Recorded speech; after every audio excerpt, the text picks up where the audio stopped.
Second one, I've actually been thinking about the last few days because I was just down in a little town called Sedan, and actually an even smaller town south of it, and had a good conversation with a retiree who he's now in his 70s, late 70s or so, wanted to retire in a small town. I think was originally from that area. And I asked him about, well, what do the health facilities look like here? And he told me, if let's say I have a heart attack, the closest hospital within a viable ER is Bartlesville, Oklahoma. And I asked him, well, how far away is that? 40 minutes away.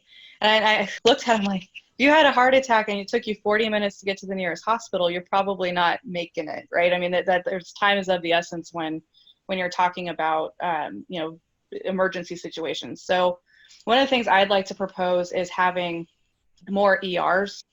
So even if you don't have a full-on hospital, being able to have an ER that's within a reasonable distance of you, that you could be stabilized and then transported to a larger facility in a larger town or city nearby.